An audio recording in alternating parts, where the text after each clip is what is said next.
Assalamu alaikum warahmatullahi wabarakatuh. My name is Raisan Bhatt and I am teacher at Boaz High Secondary School. Here this for class 11th and subject chemistry. My today's topic is quantum numbers. तो आज हम पढ़ने जा रहे हैं quantum numbers के बारे में, ठीक है ना। तो इससे पहले कि मैं quantum numbers को define करूँ, इनकी definition लिखूँ, उससे पहले मैं शुरू करूँगा इस टॉपिक को एक एग्जांपल से। तो अगर हमें जम्मू एंड कश्मीर में अगर हमें रईस अहमद भट्ट ढूंढना होगा, रईस अहमद भट्ट जो मेरा नाम है, अगर आपको रईस अहमद भट्ट JNK में ढूंढना है, ठीक है ना, तो आपको जो एड्रेस दिया गया है वो ये है। ये डिस्ट्रिक्ट कुपवारा में है, तहसील लंगेट में है, विलेज है मरटगांव, मोहल्ला है मलिकपुरा, ठीक है ना। तो रईस अहमद भट्ट को अगर हमें ढूंढना है JNK में, तो ये है इसका एड्रेस। डिस्ट्रिक्ट कुपवारा, तहसील लंगेट, विलेज मरटगांव, मोहल्ला है मलिकपुरा, ठीक है ना। ऐसे ही अगर मुझे एक इलेक्ट्रॉन जो है, एक एटम में मुझे इलेक्ट्रॉन ढूंढना है, तो मेरे पास जो एड्रेस है वो ये है कि it is principal quantum number, ठीक है ना। दूसरा जो है वो है एजीम्यूथल क्वांटम नंबर। तीसरा जो है वो है मैग्नेटिक क्वांटम नंबर। चौथा जो है वो है स्पिन क्वांटम नंबर।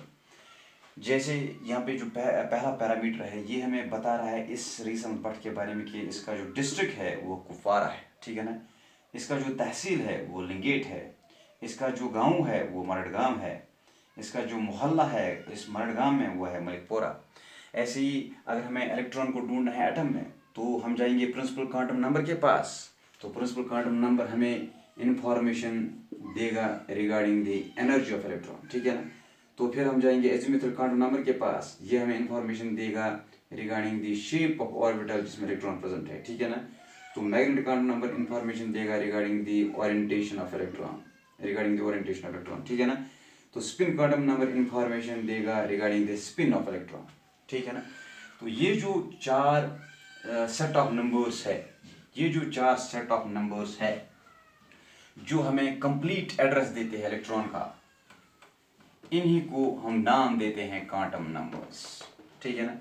तो ये जो सेट ऑफ नंबर्स है, सो सेट ऑफ नंबर्स जो यहाँ पे है, जो हमें इंफॉर्मेशन देता है, complete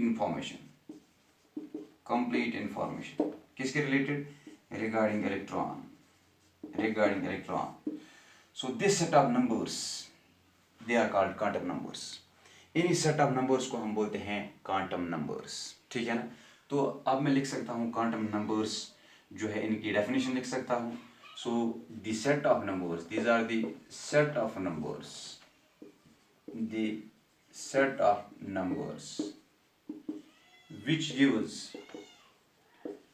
which gives the complete information, the set of numbers which gives the complete information about the electron, the set of numbers which gives complete information about the electron in an atom, the set of numbers which gives complete information about the electron in an atom, इनको हम नाम देते हैं quantum numbers. इनको हम नाम देते हैं क्या, quantum numbers about the electron in an atom. Such set of numbers are called, इनको हम नाम देते हैं are called quantum numbers. Such a set of numbers they are called quantum numbers, ठीक है ना। तो क्वांटम नंबर्स कितने हैं, 4 है। जब हम श्रोडिंगर्स वेव इक्वेशन, जब हम उसमें से सॉल्यूशंस निकालते हैं, ठीक है ना, तो उन सॉल्यूशंस में से हम देखते हैं कि जो वहाँ पे कांस्टेंट्स वहाँ पे है वो हमें 3 क्वांटम नंबर्स देते हैं। तो उसके बाद जो है लास्ट पे चौथा क्वांटम नंबर इंट्रोड्यूस किया गया, ठीक है ना। तो हमारे पास 4 क्वांटम नंबर्स हैं. So these the set of numbers, और we can say the set of 4 numbers. The set of 4 numbers भी हम लिख सकते हैं. The set of 4 numbers which gives the complete information about the electron in an atom are called quantum numbers. तो इसमें से जो पहला है प्रिंसिपल क्वांटम नंबर, हम आज वो देखेंगे. Principal quantum number, principal quantum number, ठीक है ना. तो प्रिंसिपल क्वांटम नंबर क्या है? इट वाज गिवन बाय, इसको दिया गया बोहर ने. It was given by Bohr. It is represented by, इसको हम रिप्रेजेंट करते हैं एन से. It is represented by small n से हम इसको रिप्रेजेंट करते हैं, ठीक है ना. तो ये हमें इंफॉर्मेशन देता है इलेक्ट्रॉन के रिलेटेड, ठीक है ना. तो लेकिन इलेक्ट्रॉन की कौन सी इंफॉर्मेशन ये हमें प्रोवाइड करता है? कौन? Principal quantum number. It gives information regarding the energy of electron. It gives information, ये इलेक्ट्रॉन की एनर्जी के बारे में हमें इंफॉर्मेशन देता है. It gives information regarding the energy of electron, energy level और shell in which electron is present, in which electron is present. ये हमें इंफॉर्मेशन देता है एनर्जी शेल के रिलेटेड, और शेल जिसमें इलेक्ट्रॉन प्रेजेंट होता है, ठीक है ना. तो शेल जो हमारे पास है, तो दे आर नंबर्ड एज के, एल, एम, एन. जैसे के शेल को हम शेल नंबर 1 बोलते हैं, 1. So this is 2, so this is 3 and this is 4. So for के शेल, तो के शेल के लिए जो एन वैल्यू होगा, प्रिंसिपल क्वांटम नंबर के शेल के लिए वो क्या होगा? तो प्रिंसिपल क्वांटम नंबर के के लिए के, एल, एम, एन. तो एन वैल्यू जो है प्रिंसिपल क्वांटम नंबर के लिए, ये 1 है, ये है शेल नंबर 2, ये है 3, ये है 4, ठीक है ना. तो प्रिंसिपल क्वांटम नंबर जो है पहली शेल के लिए जो वैल्यू है वो है 1. इसलिए ये शेल नंबर 1 है, ये शेल नंबर 2 है, 3 है, 4 है, ठीक है ना. तो जो मैक्सिमम इलेक्ट्रॉन्स है, maximum electrons which a shell can accommodate, which a shell can accommodate,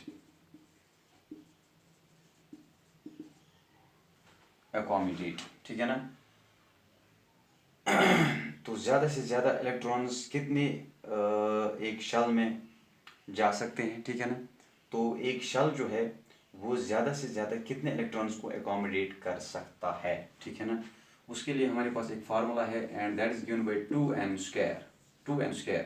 अगर हमें देखना है if n is equal to 1, इसका मतलब है कि शेल में ज़्यादा से ज़्यादा इलेक्ट्रॉन्स कितने रह सकते हैं, and that is 2 into 1², that is 2 into 1, that is 2. तो 2 electron. If n is equal to 2 mean shell number 2, L shell में कितने इलेक्ट्रॉन्स रह सकते हैं, ठीक है ना. तो ये L शेल है, it is 2n², it means 2 into, यहाँ पे लिखना है 2², it is 2 into 4, that is 8. तो पहली वाली शेल में 2 इलेक्ट्रॉन्स रह सकते हैं ज़्यादा से ज़्यादा, तो दूसरी वाली शेल में ज़्यादा से ज़्यादा 8 इलेक्ट्रॉन्स रह सकते हैं. If n is equal to 3, अगर n 3 है तो ये m शेल है, तो वहाँ पे 2 into हम लिखेंगे 3², दैट इज़ 2 into 9, 9 2 ज़ा 18. तो तीसरी शेल में ज़्यादा से ज़्यादा 18 इलेक्ट्रॉन्स हो सकते हैं, ठीक है ना. तो हम इलेक्ट्रॉन की एनर्जी निकाल सकते हैं इन हाइड्रोजन. हाइड्रोजन में हम इलेक्ट्रॉन की एनर्जी निकाल सकते हैं in different energy levels by using this principle quantum number, ठीक है ना. तो हमारे पास जो फार्मूला वहाँ पे है वो है En is equal to -2π² me4z² divided by n²h², ठीक है ना. तो ये इस इक्वेशन को हमने पहले भी देखा है. तो इसमें जो ये n है ये है principal quantum number, it is principal quantum number. So knowing this n, we can determine the energy of electron in hydrogen and other monoelectronic species. So this was all about the first quantum number, that is principal quantum number. Thanks for watching.